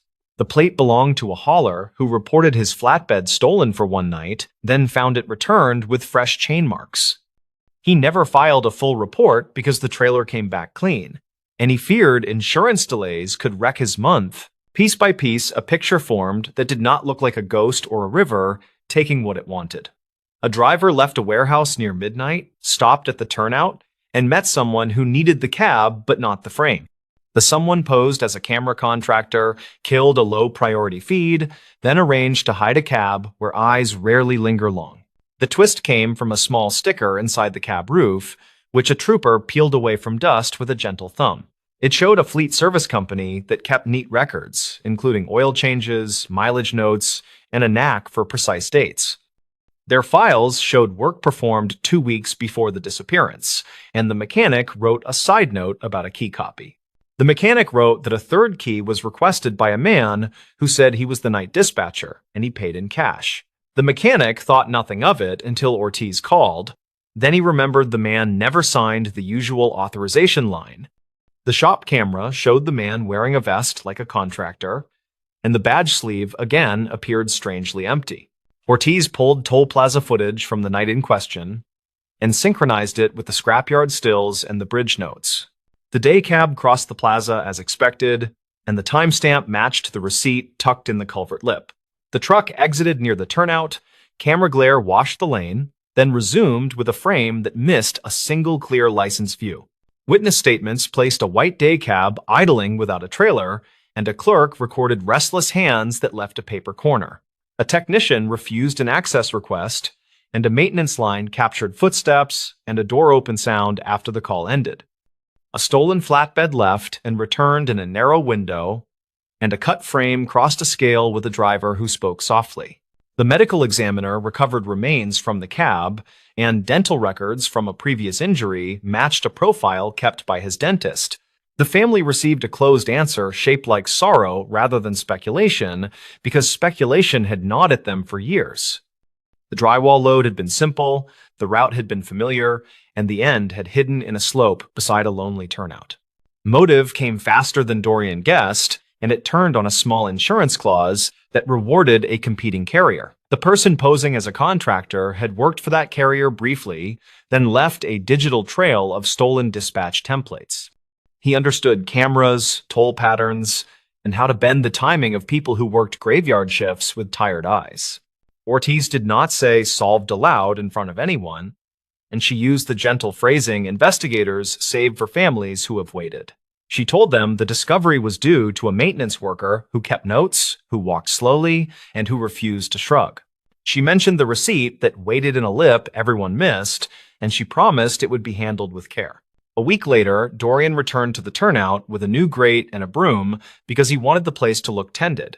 He replaced the odd bracket with the correct plate, tightened the bright bolt, and brushed the concrete until the dust lifted. Cars hissed past, and a train horn carried from somewhere distant, and the ditch water moved with a plain, steady sound. He thought about simple, measurable things as he loaded the cones and folded his checklist, and the tune finally came back. His father used to whistle that tune while changing oil in a gravel driveway under a high summer Sunday. He stood quietly, listened to wind in the pines, and let the ordinary noise of the road remind him why details matter. Karen's notebook went back under the counter, Orville's green ledger returned to a shelf, and the scrapyard ticket stayed scanned. The river cameras got a new maintenance sticker with a fresh signature line, and technicians added a habit of requesting 2 verifications. The county posted a small plaque at the turnout with no names, only a line about patience and careful work. When Dorian passed that spot after later storms, he slowed as a reflex, and he watched small things settle where gravity pointed. He understood that places remember without meaning to, and that a crumpled paper can hold a night in its faded stripe. He started stopping for coffee at the store more often, just to say hello and to count the steady ring of the doorbell. The road kept moving, trucks kept downshifting on the grade, and the turnout regained its ordinary shabbiness in summer heat. Dorian did not tell the whole story to anyone at the diner, and he did not dramatize what the cable hooks revealed. He kept the memory in the quiet pocket of workdays, where tools sat cleaned in their tray and notes lined up square. There was no miracle in any of it, only a patient chain of human attention passed hand to hand without ceremony. The receipt was not miraculous either, it was simply patient, wedged where water and wind forgot to sweep. A missing driver got his name back in a single sentence, and a family traded uncertainty for grief that could finally breathe. Years will pass, and that turnout will keep catching wrappers and leaves, and a worker will kneel to clear them. Someone will hum without knowing why, and maybe remember how a small slip of paper can outweigh a rumor. The place will not speak, yet it will still hold that long night in the print of its concrete, quiet as a held breath. Dorian drove away as shadows crossed the lane markers, and the orange hood flashed twice in the side mirror. He felt lighter and heavier at the same time, which is how truth can sit after it finally finds a home. He did not chase the tune anymore, and he did not rush the checklist, because patient work had already taught him what mattered today. He believed there were other receipts under other lips somewhere, and he hoped other hands would take them gently. He kept his camera roll tidy, his gloves clean, and his pencil sharp enough to write down what needed remembering. The turnout stayed ordinary when he left, but the ordinary held a story now, and that felt exactly right. The stories. Dispatcher, who kept the secret from a bridge call, the call began with the sound that never leaves him, a river hush that sat under a thin voice. On the log, it read as a welfare check near the west span. The timestamp matched the shift change. The tower camera sent a smeared view of headlights, and the wind pushed rain and slanted ropes across steel. He wrote the first line in block letters. Male caller. Alone. No traffic lane blocked. Unknown age. Unknown intent. In training, they, from the start, had said, the first 10 seconds decide the rest. He believed that for years. He had a plain goal that night. Finish paperwork early, drink the cold coffee anyway, and get home before midnight. Kellen Duarte, age 38, worked as an emergency dispatcher in a river town that never liked headlines. He lived quiet. 2 rooms over a grocery where the owner knew his name and saved him bruised peaches. He was good at the slow voice and the clear questions. He kept a notebook with dates and little arrows. On the tape, his opening line sounded the same as always. County Communications, tell me what is happening. The caller coughed, then said he was at the railing near the center truss. He asked for no sirens. Kellen clicked a marker on the map and moved the cursor a hair so the unit tags would not overlap. He asked for a name, and the caller hesitated like he was picking one from a shelf he had not visited. Call me Ross, the man said, then added something about the water looking like foil if you did not blink. There was a push of air, like a mic against a jacket, and the traffic under the bridge hummed steady. Kellen kept the tone even, told Ross that people could meet him where he stood, and asked what brought him there. Someone I loved died on this bridge, Ross said. And his voice steadied, like he had waited to finally say it. In his log, Kellen wrote the words that mattered. Loss stated. Prior connection to scene. No weapons reported. Calm speech. From the other console, Nira scrolled road closures and passed him a sticky note that read, Northbound lane is clear. He muted the room feed for a second, so the printer squeal would not land in Ross's ear and spook him. He asked the year of the loss, and Ross said it fast, like it tasted bad. 2014. Kellen repeated the year and let the silence work while he dispatched a patrol car and a medic unit in the background. He knew the story people told about that year. A sedan climbed the curb during a storm and hit a contractor. The papers had run one photo of cones and a dropped hard hat. No names followed, just an archived blurb and rain. From the tower camera, a freight train horn carried along the riverbank, then faded as the unit names flashed en route. Kellen asked if Ross knew the person who died by name. Ross said he knew the face and the last words. A small thing changed in Kellen then. A sound from the record shelf in his mind fell flat and stayed there. He once took a midnight call from a work crew foreman near the same span. He kept that tape in memory. Ross said the last words were not for him. They were for a dispatcher who told the crew to hold 10 minutes. Kellen tapped the headset cushion, careful to keep the room quiet, and asked where Ross had heard those words. Ross said he had heard them from a phone found in a cracked case under the North Pier after the storm. He said the phone worked for one day after the rain stopped, and that he had played the last message recorded. He said the message was from county communications with a different voice, and it told the crew to stay clear. Kellen felt the old shift wash through him. The storm year had ended in a tangle of rumors and a closed memo. He had read that memo while filing tired overtime sheets. He filed it without speaking and chose to keep moving. On the camera, one pair of headlights slowed near the shoulder as if a driver could sense the weight of the rail. Kellen radioed the nearest cruiser to stage 2 blocks off with lights off, and he asked Nira to notify the medic quietly. He asked Ross to tell him who the contractor was, and Ross said the name with a short stop between first and last. The name matched the contractor mentioned in the closed memo, except the memo had spelled the name without an accent mark. Kellen wrote the name as Ross said it, exact and careful, then underlined it once for the transcription that would follow. He asked Ross why he came now and not earlier, and Ross said an anniversary sits on the mind like a stone. He also said that the memo never named the dispatcher who told the crew to hold, which was why he had called. Kellen understood the shape of that ask, even if the words around it were soft. He was not supposed to name staff. The policy existed for safety and sanity, and it covered nights when grief needs a door and someone tries that door. He told Ross he could share what the record allows, and he asked if hearing the process might help him stand. Ross said hearing the process might help, though he refused the idea of sirens again and asked for plain truth instead. Kellen kept his sentence length slow and warm. He said that storm calls can trigger staggered staging for worker safety. He said if there were downed lines or compromised joints, a hold might be given while a state engineer was patched in. He also said that every such hold carried timestamps, and that those stamps were kept by policy for 7 years. Ross breathed in and asked what happens when 7 years have passed, and Kellen answered before he could think of softness. He said the system cycles recordings to deep archives after 7 years, and some are erased when retention windows expire. Ross said he had a copy in case the archive could not confirm. Then he claimed the voice on the tape named a company. He said the tape used a phrase that a dispatcher would not use unless someone off-channel asked for a careful delay. Kellen had heard that phrase once. It was the night a junior engineer requested a slow approach while a supervisor closed a lane. The phrase was not suspicious by itself, and yet, in memory, it wore the shape of a request he never liked. He asked Ross to read the phrase, and Ross said it. Hold 10 for a clear handoff if site control is missing. Nira glanced over with a look that said, do not get pulled into the river. Kellen nodded and kept the pace steady. He told Ross he could not speak to motives of old voices, and he could not name a colleague or contractor from memory. He said he could meet Ross with a sergeant who knew the policy, and they could file a supplemental report for records.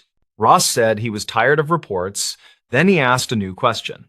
Was someone paid to push that hold in the storm? Kellen chose his words like glass marbles placed in a line. He said he had not seen evidence that proved a bribe. He said he had seen maintenance slips that missed dates in years with bad weather, and he had seen budgets cut twice. He said contracts sometimes shifted mid-season, and miscommunication could look like intent when viewed through grief and time. The cruiser staged in the dark lot of a bait shop, and the medic idled near a closed diner with frosted windows. The tower camera picked up two figures near the midspan, and the wind made their jackets move like wet flags.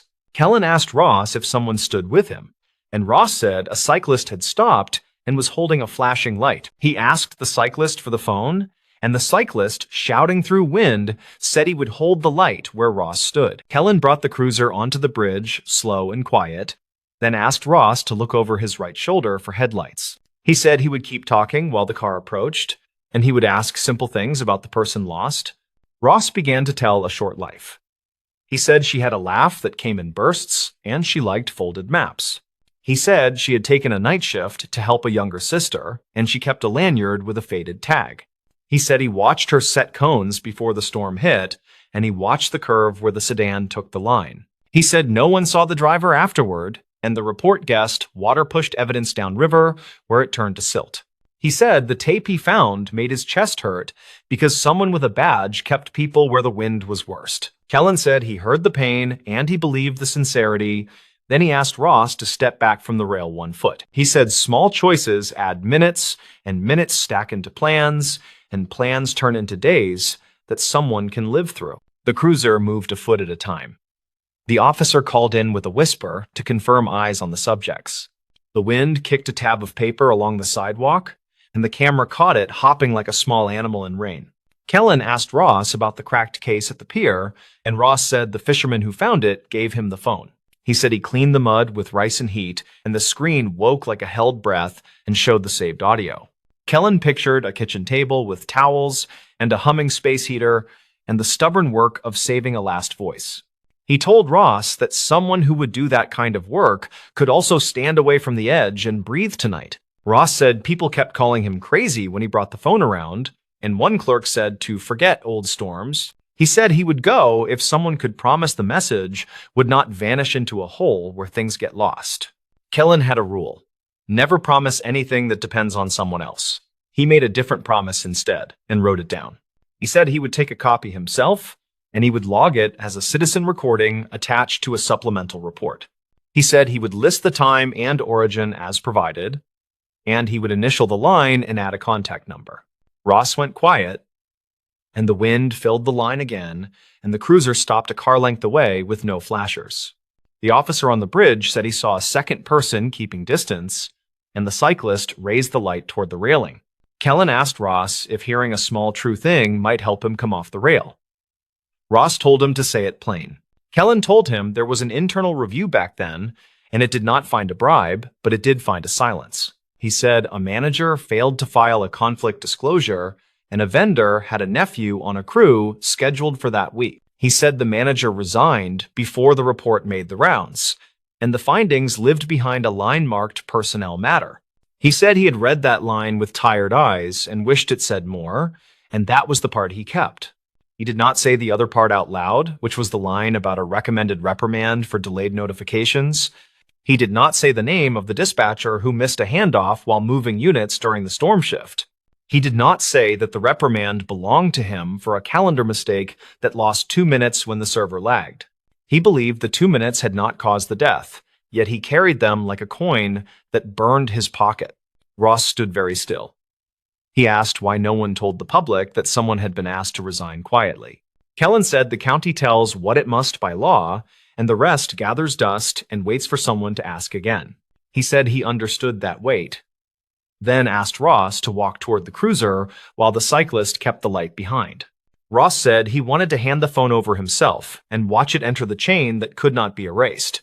Kellen told the officer to receive the device and document the handoff on camera, then he told the medic to stage closer. He kept talking to Ross about the quiet details of grief as the officer moved with hands open and calm shoulders. Ross stepped away from the rail, and the wind made the tension a little louder. Then the cruiser door clicked open. The officer took the phone and read the time on the screen for the camera, then thanked Ross and nodded at the cyclist. The medic stepped out with a blanket and stood near, and the cyclist said he would bike Ross home if that helped. Kellen set the line to a low hold and told Nira to mark the recording flagged for retention review and supervisory copy. He also wrote a note for himself to call records in the morning and ask for a manual pull from the deep archive. He would say the citizen copy exists and should be paired with any surviving log from the storm year for clarity. He would not say the rest, which was that he had been the one to misread the calendar view during a switch. He shifted to the closing questions that help people move. Any harm today? Any plan tonight? Any safe place to stay? Ross said he would stay with a friend who owed him a favor, and he would bring coffee to the cyclist as thanks. He said he would wait to hear if the recording matched the archive, and he would not visit the bridge again at night. Kellen said someone would call him within 3 business days, which felt safe to offer, and he wrote his own number anyway. He signed the log with a quick line and filed the incident under welfare resolved with evidence collected and no injury. The bridge camera caught the cruiser pulling away slow while the medic followed, and the cyclist lights faded toward the trail. Nira slid over a cup with fresh coffee and asked if he was okay, and he said yes, since people had stepped off safe. He picked up his notebook and drew a small square around the words he had written, which read, "Keep the silence clean." He drove home as rain dripped from the awning of the grocery, and the owner waved from a dark window with a thin smile. He unlocked the door and set his notebook on the table. Then he took the spare tape recorder from a drawer beside the sink. He spoke the date and the incident number and a short summary. Then he said 7 words that were just for the tape. He said the bridge call reminded him why small errors multiply and why a person can choose to carry them alone. In the morning, he brought the tape to the records clerk as a personal note to accompany the citizen copy for context. He did not include the part about his own reprimand, which lived on paper in a file that no one requested. He told the clerk that the caller needed confidence, that the system held memory, and the clerk said that part was done. 3 weeks later, a letter arrived to confirm the match, and the archived call contained the same phrase and timing. The letter said the review board would annotate the old memo to reflect the vendor relationship that had been missed. It also said the findings still pointed to weather and a panicked driver as primary causes rather than any delayed instruction. Kellen stood at the window and read the lines twice, then folded the letter and slid it under the notebook cover. He walked the long way to work and past the river that pretended to be quiet, while tugs moved lumber under the span. He thought about the part he had kept and judged whether it belonged in daylight or whether it still lived best in private. He decided to hold it until it served someone to hear it, which was not the same as hiding and felt closer to care. The stories. Ranger Station Ledger flagged a missing permit at dawn. At first light, the Ranger Station Ledger spat out an alert that one backcountry permit number did not reconcile with issued copies. The overnight dispatcher circled the entry in red marker and wrote missing, which was the only word nobody wanted to see. Latham Reyes was 39 and worked as a field ranger who managed trailheads, radios, and the old metal key cabinet. He clocked in early, poured coffee into a chipped mug, then read the ledger twice and felt the room shrink.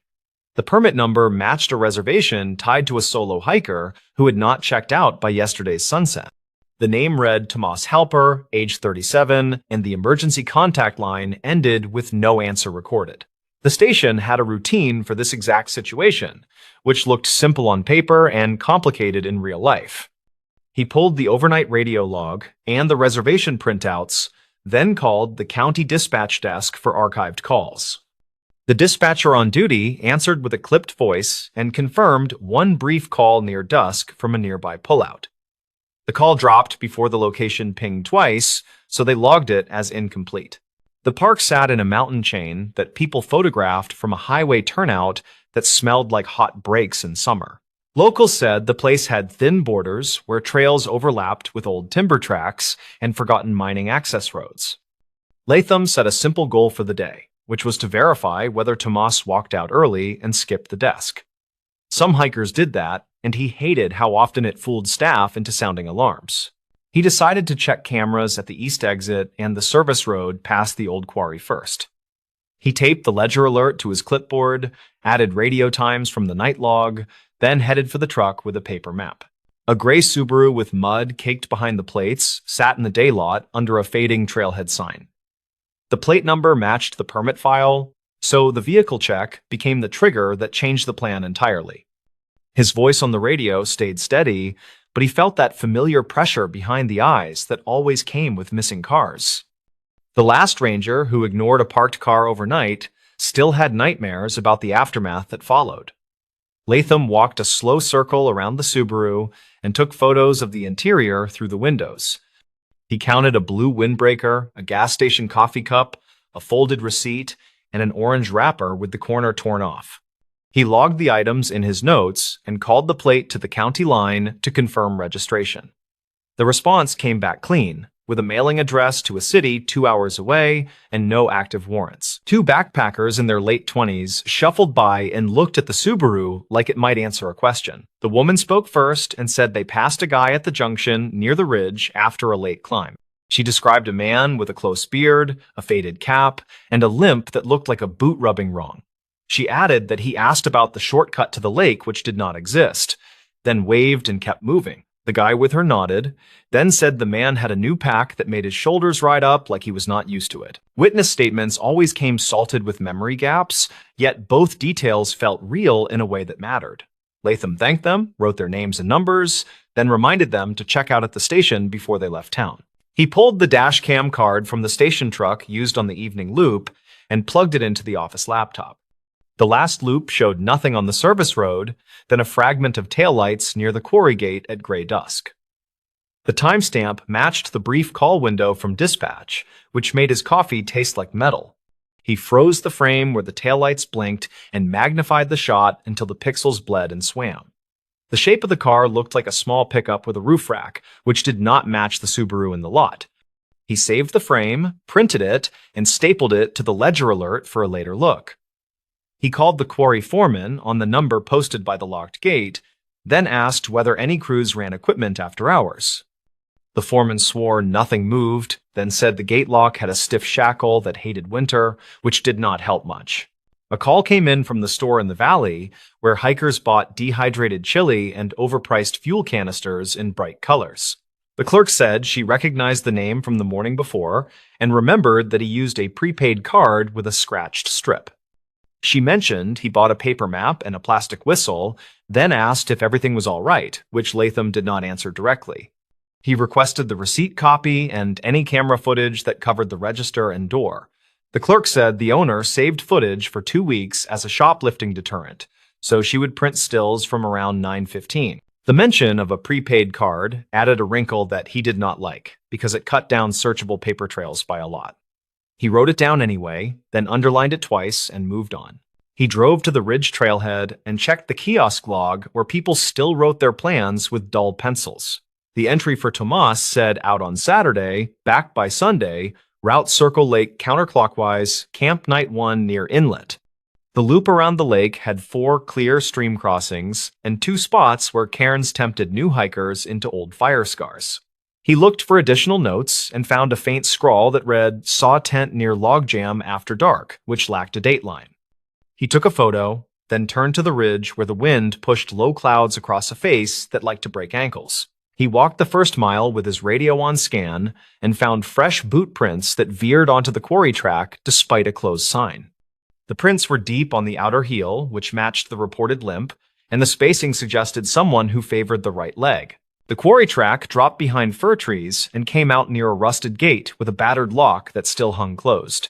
A torn strip of fabric in a dull blue shade clung to a stump where a person might squeeze past the hinge. He bagged the strip, wrote the time, then looked up to see crows cross low and fast like bad messengers. He followed the track to a flat where water pooled in old ruts and reflected a sky that never looked friendly in March. A mound of gravel showed fresh tire marks with an odd zigzag that looked like someone learning a clutch by feel. He crouched and ran a finger along the rut wall and felt dust that had not settled into crust, which put the timing close. The quarry foreman had denied any late activity, so the marks likely tied to whoever drove near the gate at dusk. He shot photos, measured the width with a broken stick and a tape, then plotted the line on his map. Back at the station, he spread the notes, photos, and the printed taillights frame across a desk that had a gouge shaped like Idaho. He listened to the archived dispatch call again, which captured a short, breathy voice, saying quick words that fractured with static. The caller had said something that sounded like lost permit or lost person, then a muffled clack, and the line fell quiet. He played the clip 5 times and wrote down 2 interpretations with a question mark, which was the style the supervisor liked.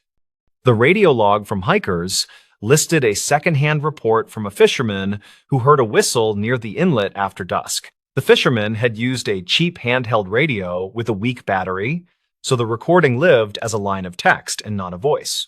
That was fine, because the whistle purchase from the Valley store had already planted itself in his mind as a breadcrumb. Late morning brought a small-town police officer named Mara Key, who handled the highway stretch that touched the park border. She was 33 and worked patrol shifts that crossed into everything that did not fit elsewhere. She parked by the Subaru and walked up with a notepad and a friendly face that could turn sharp in a second. They stood by the hood and traded notes that barely needed full sentences after years of joint calls. She said the highway turnout camera caught a gray pickup with a roof rack at 1842, heading toward the quarry. She added that a volunteer firefighter reported an unusual truck bed loaded with tarps after 9 near the county line. Latham held up the taillight's print and said the shape tracked with what she had. She nodded, then asked whether the missing permit might actually be a duplicate number from a previous season. He blinked once, then went very quiet because that question hit a different nerve. Permit numbers rolled over every winter long before the system went digital, and some older blocks had gaps and repeats.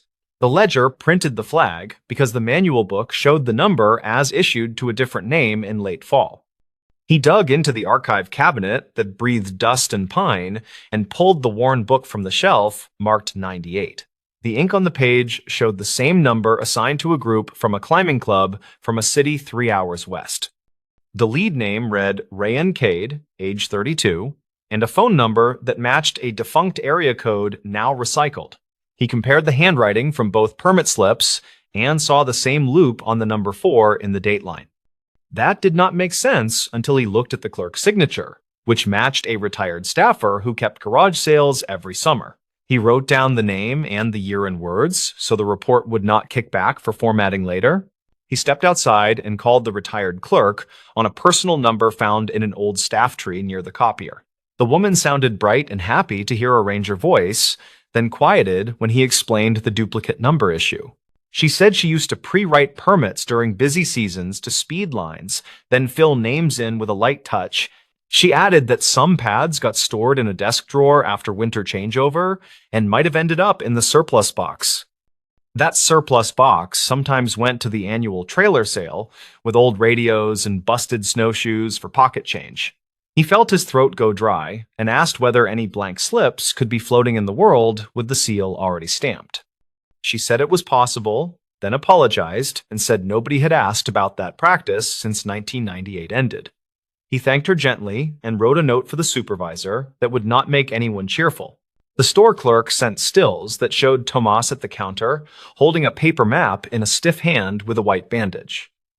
The timestamp read 9/12, which lined up with when the trailhead sign-in sheet filled up.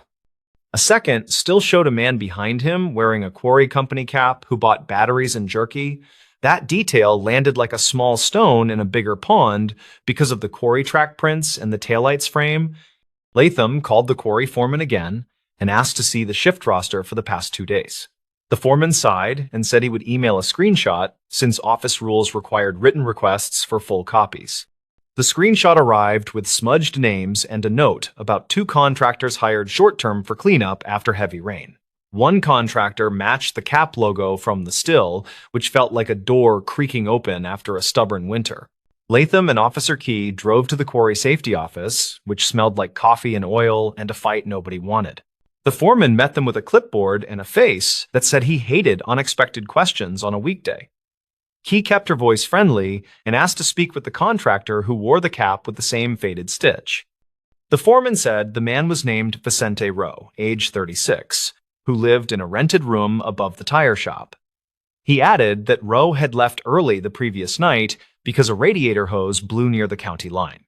Key asked to see the truck, and the foreman pointed to a gray pickup with a rack and tarps bunched in back. The bed still held a coil of new rope, a rusted shovel, and a muddy cooler that smelled like lake water and gasoline. Latham felt that metallic taste again, which was never a sign of a good afternoon ahead. Rowe arrived from the far lot with hands raised and a look that said he already knew why they were here. He said he had filed a work order for the hose, which they confirmed with a carbon sheet and a phone photo. Key asked whether he had been near the lake after dark, and he said he left the quarry road to test the hose under load. He added that he pulled aside at the turnout near the inlet and heard a whistle that made him wonder about a prank. He did not call anyone because his phone was dead after streaming music during cleanup, which landed badly but not impossibly. He said he saw a small tent by the logjam and a lantern glow. Then a figure waved and yelled something about a permit. Key wrote it down and asked for permission to look inside the cooler, which Rowe granted with a shrug and a steady jaw. Inside lay 2 empty water jugs, a crumpled fuel canister sleeve, and a plastic whistle in an unopened bag from the Valley store. Back at the station, Latham laid the whistle sleeve next to the store receipt copy and saw a mismatch in barcode digits. The sleeve in the cooler matched an older shipment code that the store had sold out months ago during a discount run. That meant the whistle in the cooler likely came from a different source than the one Tomas bought at 912. He looked again at the still where Tomas held the map with the bandaged hand and noticed a line of dried mud on the cuff. The mud looked pale and powdery, which matched the quarry fill used to stabilize the service road after storms. He wrote a timeline that pinned Tomas at the store, then likely at the quarry road, and finally near the inlet after dusk. He wrote a parallel line for Rowe that put him at the quarry, then on the same road, then near the inlet while testing a repair. The lines felt too neat until he added the duplicate permit issue that now seemed like a hinge rather than a footnote. He dug into the city address on file for Tomas and found a rental building with mailboxes that had newer locks installed last winter. The property manager answered with the cheerful speed of someone who wanted a clean day and already knew it was lost. She said a man with that name had paid cash, kept to himself, and left 2 weeks early with no forwarding note. She also said a different name had appeared on a delivery label once, which the courier mentioned when buzzing the wrong unit. The alternate name sounded familiar, and it clicked only when he reopened the 1998 ledger page. It matched the lead from the old climbing club permit, which tied the duplicate number to a person who should have aged out by now. The detail did not mean they were the same person, but it did mean someone liked to reuse names tied to old paper. Officer Key ran the alternate name through an old case index that kept records of search and rescue incidents on paper and microfilm. A report from 2 winters back described a fake distress call at the same inlet that lured volunteers into a risky night crossing. The caller used a prepaid phone and a different name, yet the voice transcription carried similar clipped phrasing and rushed breaths. The motive at the time seemed like a cruel prank, and nobody had linked it to anything tangible after the snow melted. Latham rechecked the gap between the whistle report and the dropped call and found a sliver where a person could move a short distance. He called the firefighter who reported the unusual truck bed and asked whether the tarps had looked wet or pulled tight. The firefighter said the tarps were tied tidy and dry, then added that the driver waved like a man who wanted to be seen. Afternoon shadows drew long, so they hiked to the inlet with a drone from the county that tracked heat signatures. The drone skimmed treetops and sent back images of the logjam, the bank, and the flat near the old survey marker. No body, no fresh campsite, just flattened grass near the logjam where a tent might have stood during a short decoy. They found 2 sets of prints, one deep on the right heel and one narrower with an even stride that cut toward the quarry track. Near the waterline, he found a paper map folded in a way he recognized from the still, which made his chest go tight. The map held a smear of pale mud and a faint X near the old prospector's trail that dead-ended at a slide. He bagged the map and stared at the X until it felt like it stared back, then marked the spot on his own copy. The slide path opened into a shallow cut with wooden forms left from a never-finished footbridge project funded in 2005. He followed the forms until he reached a square of ground tamped hard as a table near a tree with a scar. The earth felt too tidy for random hikers, and the tree scar had fresh resin that caught light in a clean yellow bead. He brushed aside pine duff and found a buried plastic box that held a stack of old permit slips with the seal already stamped. The slips matched the retired clerk's pre-written style, and several had Rancade typed in a cheap courier font. A second stack carried blank lines and a stamp pad spot like a kit for people who wanted official-looking paper for a plan. He felt a chill that did not come from wind, then called key over and photographed the box from 3 angles. The twist revealed itself slowly, as if embarrassed to be simple after such a day of layered rumors and tire marks. Someone had staged a missing hiker using a duplicated permit number and a prepaid trail of receipts to trigger a standard response. The purpose was not to vanish, but to bait a small law enforcement swarm toward the lake while a second person moved cargo from the quarry. The zigzag tire marks in the gravel now read like a practice route for a heavy load that needed a quiet window. The fisherman's whistle and the tent glow created a cautious pause in anyone tempted to check the inlet on foot. The taillights near dusk were a partner vehicle that pulled close to the logjam, then backed out during the start of the false search.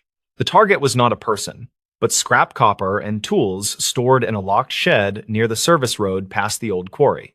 They found the shed lock sliced clean with a battery saw when they returned with the foreman and a bolt cutter key. The inventory list taped inside showed spools of copper wire and fuel additives that had resale value in cash-only salvage yards.